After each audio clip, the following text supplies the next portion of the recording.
I'm an internal audit manager for a tech company out of the Bay Area. When I was in college, basically got my first internship. So through me joining actually the Student Accounting Society, all the different firms, they come talk to us. That's where we network.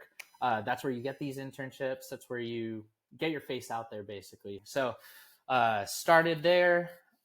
I was in financial audit to start out for the first 2 years. And then from there, I was looking for something different because I was stuck on this one client, doing the same thing, getting different, like I was in revenue, I was in accounts payable, all those different things, but I was ready for a new client at this point. So when I was looking through with my manager at the time, there weren't really any openings for other clients, but there was actually IT audit that had some openings. That was when I made my biggest jump, I guess. So at Deloitte, started with Eddie, making around that 52,000, and then I almost I over doubled my salary when I went to Zovio, and I jumped to 120,000. Yeah. So that's the benefits. Job hopping. When you leave Big Four, you get that big jump, just because Deloitte's on the resume or PwC or whoever you're at. So that actually got my foot in the door, even though I didn't get the job I had originally applied for, which was a compliance IT manager. They ended up opening up a position in the internal audit team. So once that opened up, I talked to some of those same people that I had talked to in the first round of interviews. And that's where, everyone loved me and I got that job, and I've been there ever since.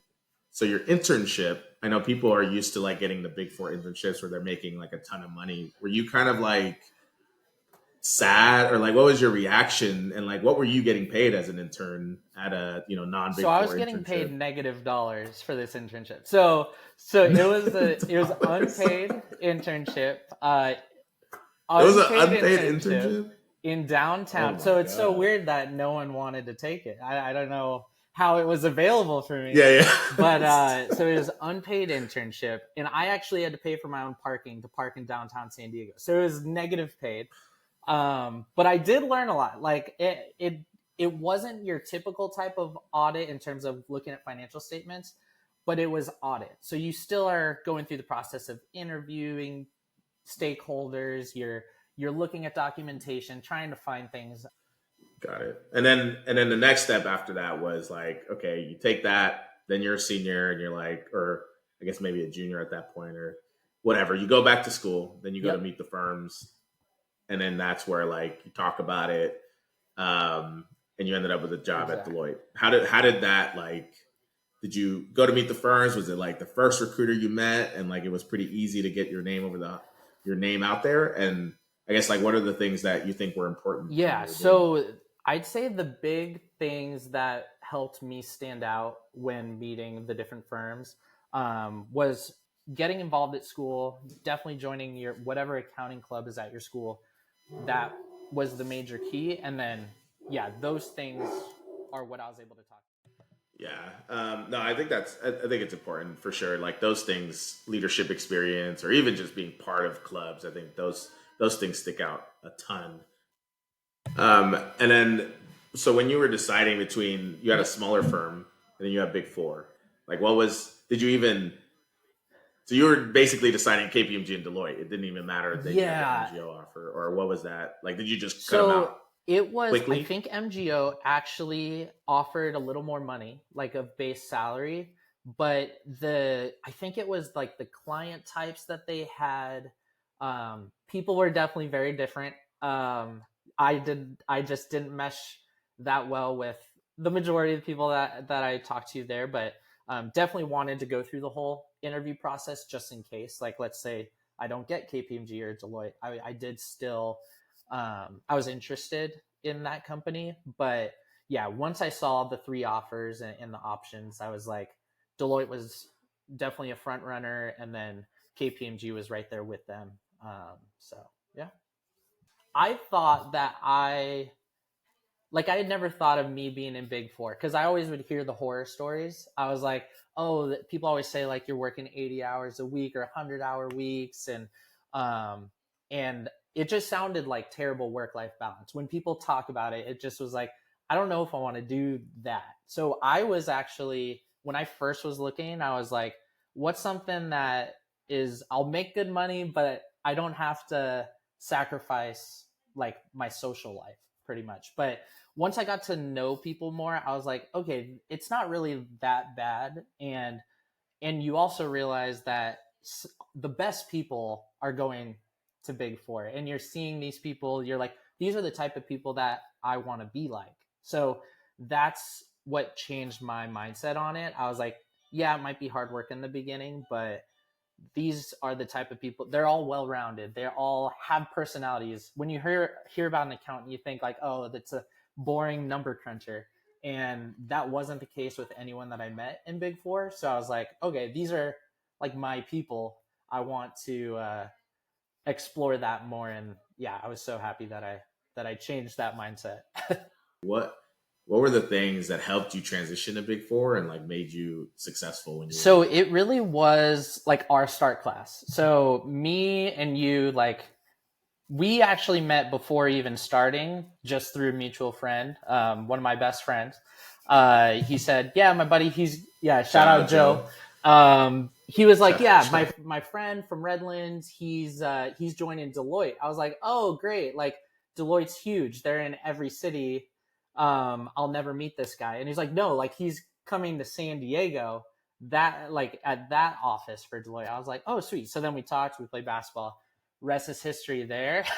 And then, but yeah, our start group in general, like, I feel like we were pretty tight. That first year, all of us would actually hang out. We would all go, yeah, we'd go out to the bars together. And we were all on projects together too, and going to trainings together. So really, it was just having that core group helped a lot in terms of the transition. It felt like an extension of college almost. um, and I mean, the Big Four has been around a while, so they have a pretty good system of how they get you acclimated. Um, yeah, and Deloitte University, one of the best like training facilities, I'd say. And they throw you in the hardest situations that you're going to encounter on the real life job before you actually have to. So there, you're going to have mock interviews or mock audits at Deloitte University, and that helped me a lot because you're already practicing like, okay, if you have a grumpy client, how are you going to like maneuver the situation without destroying the relationship? So there's just a lot of the soft skills and things like that that you kind of get to practice in a safe environment before jumping in. Yep. And Was there anything that like I guess like what was the hardest part about working at Mm. Deloitte? Like what was and like what did you do to like overcome So the hardest some of part that? for me was I was doing the CPA exam from like day one of starting at Deloitte. I didn't get any tests out of the way before I joined. So studying while working on my client, which was aerospace defense, we had those 80-hour work weeks. It was one of the known as one of the harder clients in the San Diego area. So I would be working from about 7:30 a.m. to 10 o'clock p.m. and then I would study after that. So I would study from like 10 to 12 and then do that all over again. What is your advice? Like if you could go back and do it again, like what's your advice for CPA studying? Any tips that you have for people who are Yeah, studying for I the mean, CPA? I used Becker. I used Becker, and what was the Ninja one? That was it, Ninja Ninja CPA. So CPA. the just doing a bunch of multiple choice questions. Yeah. Would you do your CPA in a Ooh. different order if you would go back? So with my tests dropping, I'm happy I passed them in the order I passed them because the one that dropped was BEC, which was the only test that I passed the first time. So I took, I think I went audit, BEC, passed BEC, FAR, reg. Then I retook audit, passed it, retook FAR, passed it, and then I went reg, reg, lost BEC, took reg again, passed reg, then passed BEC. How important do you think the CPA was in your career? And then we can talk about the CISA as well, but like how Yeah, I important are mean, those things I think it is, to your career? if you're in the accounting field, or at least if you're in Big Four, it's basically a requirement for you to even make it to manager. So if you're wanting to be manager in Big Four, which at the time for me, that I thought I was a lifer almost. Like I did love Deloitte. So I was just doing everything I could to just make sure that I was able to hit every promotion when I could. So in that sense, it was really nice to have. And it's just really nice to have on your resume for any job that you're going for, because people see those three letters and everyone knows what that is or thinks they know what that is. And it's a differentiator, especially like I didn't get a master's. So to me, this is like the master's for accounting. So you would prioritize a For me, CPA yes. over Yeah. a master? For the accounting field specifically, I feel like it's one of those things that when I think of someone who's in the field of accounting, I wouldn't think of like checking if they have a master's. I would first check like, do they have a CPA? Like CPA is going to stick out, Big Four is going to stick out. So the CISA is probably one of those things. Is that like a required thing if you're an internal audit, or is that something that's like a nice to have and sticks out on your So resume when it you're is, applying? if you're gonna have any, like if you want to be an IT auditor, like at a, even like IT internal audit or something like that, they will usually say like, oh, do you have a CISA or a CPA or a CIA? So it's one of those that if you're specific to just like IT audit, it's their equivalent of, I guess, a CPA. What is a day in a life? Let's talk Yeah. about your day in a life. Like, what is your typical day, and maybe break it down. You know, maybe each hour. Like, what are you focused on? Like, you Yep. know, So the way my day starts, because the majority of my team is actually on the East Coast, um, most of my mornings are pretty much full of meetings. So that's when we'll have like an IT or not IT, but an audit sync meeting. I feel like we have those 2 to 3 times a week actually, just to understand what everyone's projects are, if anyone needs help, that sort of thing. So usually start out with team meeting. And then from there, depending on the audit that you're working on, it would be meetings with stakeholders. So whoever you need to interview, learn more about the processes. You're kind of doing mini walkthroughs with different people to understand, especially like I was saying with disaster recovery and resiliency. I had no background in that, so I needed them to explain to me like I was a 2-year-old, like, okay, how does this work? and then your work when you're doing the work. That is, so you do sample Yep. testing, you do walkthroughs, you do. Are you like, is that 40 hours a week, 45, 55? Is there any like It's increased almost times always 40 or hours a like? week for us. Yeah. So we have our audits planned out for the whole year. So year starts, you know what audits are coming up. You know that there's going to be these 2 audits this quarter, these 2 audits this quarter. And then we also have advisory projects. So then those are not necessarily audits. It's like learn about this subject for this team who's like AI, for example. I'm working on that right now. And AI is new and companies are worried about like, okay, we want to use it, but we got to use it safely. So me as a risk advisor in internal audit, what I'm doing right now is actually identifying all these risks and showing possible solutions for those risks. But we'll do this salary progression over time. So we'll start with maybe maybe start at Deloitte when we were both making Yep. fifty two Well, the thousand audit dollars. intern was the But maybe negative negative yeah, you were negative negative $20 money. a day. So let's Yeah. just break it down for me. So you can start 2013. Yep. You were negative dollars. 2014. So why don't you Perfect. start with 2013 and kind of walk Yeah, me through what it so looks like? went from negative in 2013, then 2014 started Deloitte. I think they originally on the offer letter it was in the 40s, but then it was like a month before we started. They're like, "Oh, we did some research and bumped us all up to 52," which is like Nothing. So we were at 52,000 to start. I feel like my raises from there, like from 2014 all the way through 2019, I mean, they were minimal. I don't think I got over 60,000. Like I was around 60,000 by the time I left in 2019. So you could just imagine the incremental. It was like maybe little 4% raises, 2% raises. Started at Okta in the 140s, and then now today I'm at 169K before RSUs and ESPP. And my RSUs, I believe right now are at 130K of restricted stock unit. All right. So the next question I got for you is future aspirations for yourself. Like where do you see yourself going? Yeah. So for me, I'm actually pretty comfortable with my current stuff. Like I'll be happy to go to senior manager, but I'm not like in any hurry anymore to really climb up faster. Because yeah, when you think about work-life balance and that time that you get to spend, like I'm fully working from home, and yeah, I have my weekends. Like I remember when I didn't have my weekends at Deloitte, I was working Saturdays and Sundays too.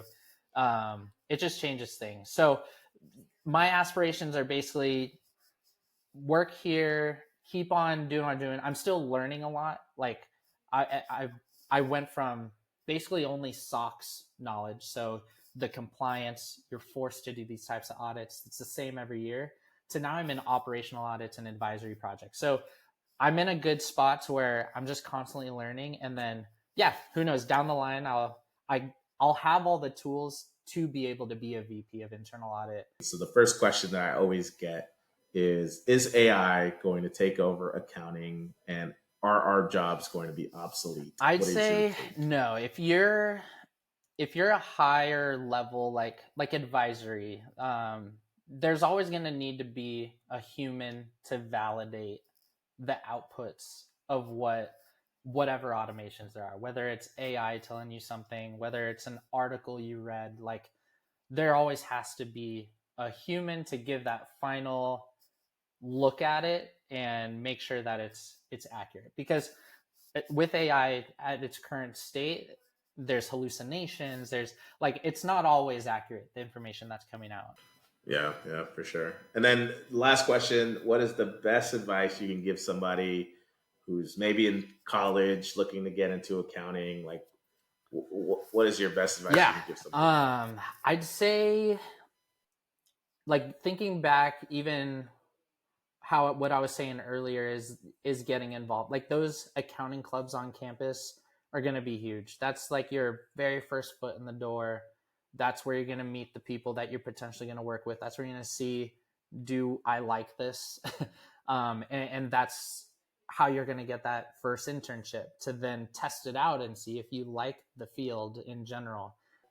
The more people that know who you are, like, because they're going to talk after these Meet the Firms events, after presenting at the accounting club or the student accounting society that you're at, they're going to talk about like, oh, did you meet this person? And it just starts the conversation, and then they put a face to the resume. This comes to the conclusion of our episode. I do appreciate you for joining the podcast, episode number 1.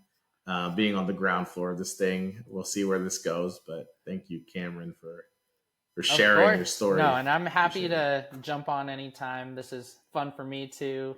I always think back of like my path and everything, and if I had someone like you or me to just give a little direction, would make a huge difference. If you enjoyed Cam's career journey, make sure to hit that subscribe button. We will be releasing more career journeys along the way, so don't miss out on valuable accounting career advice. I appreciate all the support. Leave a comment if you found it helpful. Love y'all. Peace.